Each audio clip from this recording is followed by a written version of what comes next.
आज हमारा लेक्चर है ड्राइंग टूल्स, जिसमें हम कई सारे टूल्स को कवर करेंगे, जैसे कि pen tool, pencil tool, designing tools and other symbols. यहाँ पे पेन टूल सबसे इंपॉर्टेंट टूल है, जिससे बहुत सारी चीज़ें आप इजीली बना सकते हो। जितनी भी आपकी ड्राइंग्स है वो आप डिजिटल ड्राइंग में कन्वर्ट कर सकते हो। पेन टूल की शॉर्टकट ही है पी। पेन टूल किसी भी शेप को बनाने के लिए बहुत सक्षम है। पेन यानी आपकी जो पेन होती है नॉर्मली, वैसे ही जैसे आप पेन से ड्रॉ करते हो वैसे ही आप पेन टूल से यहाँ पे ड्रॉ कर सकते हो। हाँ, थोड़ी सी प्रैक्टिस चाहिए। होप आप कर लोगे, है ना? गुड। पेन टूल के अदर टूल्स भी अवेलेबल है, जैसे कि add anchor point, delete anchor point, convert anchor point, जो हम टर्न बाय टर्न समझेंगे। बट उससे पहले आपको पेन टूल के कुछ रूल्स फॉलो करने हैं। जब आप बचपन में ड्राइंग करते थे तब भी हम ये रूल फॉलो करते थे, हाँ, जाने अनजाने। बट आज हमें परफेक्टली इसी स्टेप को फॉलो करना है। जैसे कि जब आप पेन टूल से ड्रॉ करने बैठो तब जो आपका रेफरेंस है, यानी आपका ड्राइंग, राइट, उसको आप लॉक कीजिए। क्यों? आप जब बचपन में ड्राइंग करते थे और नीचे कोई रेफरेंस ड्राइंग रखते थे तो आप तभी भी ये चीज़ करते थे, है ना? नाइस। जैसे कि हम ड्राइंग करते टाइम पहले खाली आउटलाइन बनाते हैं और एक बार ड्राइंग कंप्लीट होने के बाद हम फील कलर करते हैं, है ना? हाँ, उसी तरह आज आपको पहले आउटलाइन बनानी है, फिर आपको ड्राइंग के कलर्स फील करने हैं, राइट? ओके। जैसे बचपन में ड्राइंग में हम जितने कलर यूज़ करने होते थे उतने ड्राइंग के शेप्स अलग अलग बनाते थे। जैसे कि आइज का शेप अलग, ईयर का शेप अलग, लिप्स का शेप अलग। वैसे ही यहाँ पे किसी भी कार्टून या बैकग्राउंड को बनाते टाइम जितने कलर आपको दिखे उतने शेप्स अलग बनाने हैं, और जहाँ से शुरुआत करें वहाँ एंड करना है। समझे? Very nice. ओके, आपकी स्क्रीन पे एक पिक्चर है, दिखे? फिश का, बर्ड का, ये सारे पेन टूल ऑब्जेक्ट है जो आपको पेन टूल से बनाने हैं। बहुत इजी है माय फ्रेंड। जहाँ पे आपको पहले तो इमेज लानी है। कहाँ से लाएंगे? फाइल मेनू में प्लेस, जहाँ पे भी आपने अपनी इमेज रखी है वहाँ से ले आइए। ओके। या तो फिर आपने कहीं पे बाहर छोड़ के रखी है तो आप बाहर से भी सीधा इमेज को इलस्ट्रेटर में ला सकते हो। ओके। अच्छा, अब कीजिए एम्बेड, ताकि ये वाली इमेज इसी में सेव हो जाए। बड़ा छोटा कर लीजिए। इसको हम लॉक कर देते हैं। उसके लिए ऑब्जेक्ट, लॉक, सिलेक्शन लीजिए, आपका ड्राइंग लॉक हो गया। ओके। अब हमें जितने बॉडी पोर्शन को अलग अलग कलर देने हैं उतने बॉडी पोर्शन को हम अलग अलग बनाएंगे। जैसे कि यहाँ पे आपके पास पेन टूल है, आ गया। ओके। फील कलर को कर दीजिए क्लोज और स्ट्रोक कलर को कर दीजिए ऑन। नाइस। ओके। अब जहाँ से आपको पहले फिश का बॉडी बनाना है वहाँ से क्लिक कीजिए।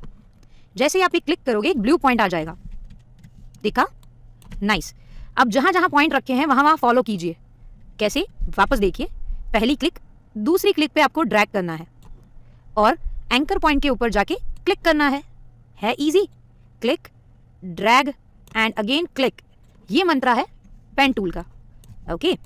Click, drag and click, click, drag and click. Very nice.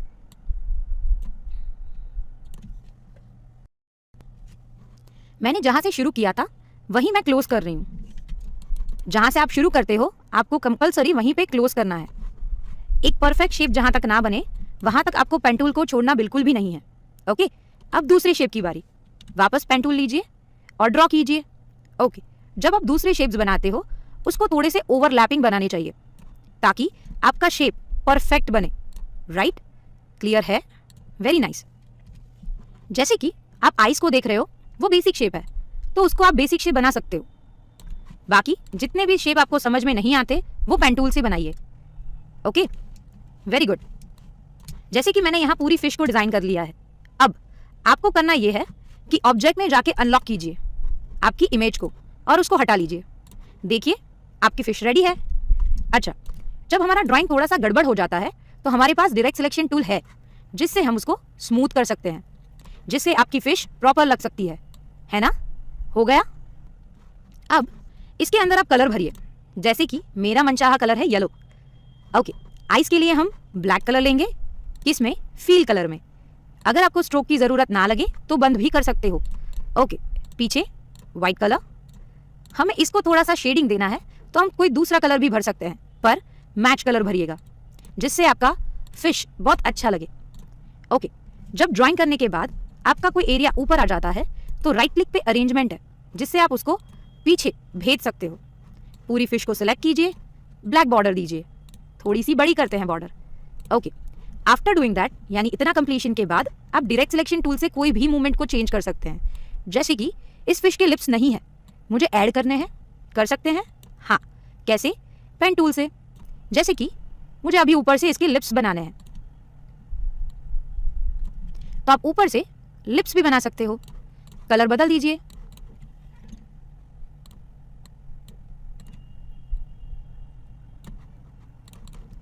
हमारी फिश को हमने लिप्स दे दिए।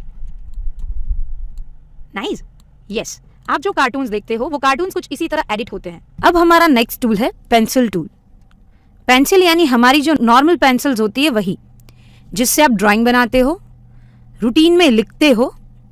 यस, वही सारी चीज आप यहाँ पे भी पेंसिल से कर सकते हो।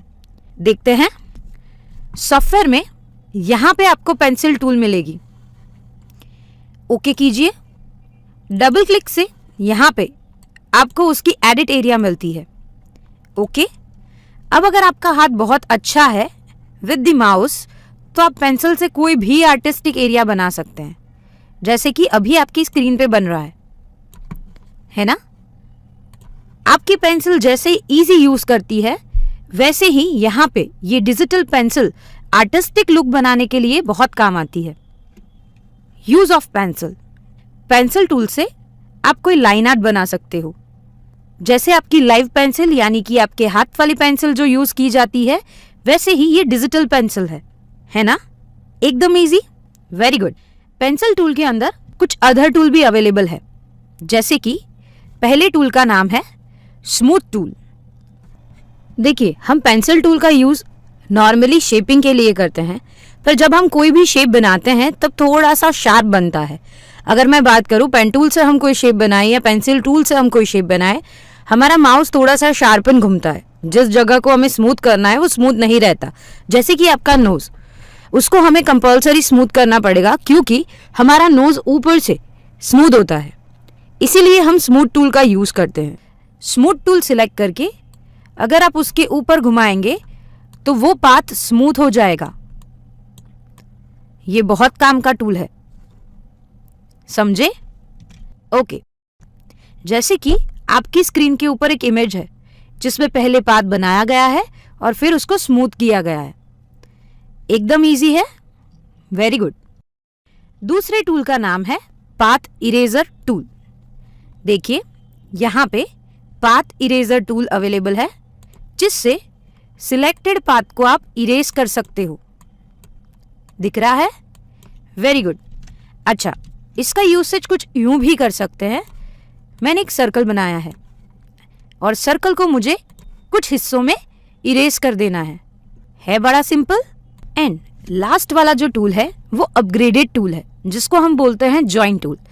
जॉइन टूल किसी भी ओपन पाथ, यानी ये जो हमने इरेज किया है अब वो ओपन बन चुका है, उसको सिलेक्ट करके आप जॉइंट कर सकते हो, यानी कि क्लोज पाथ।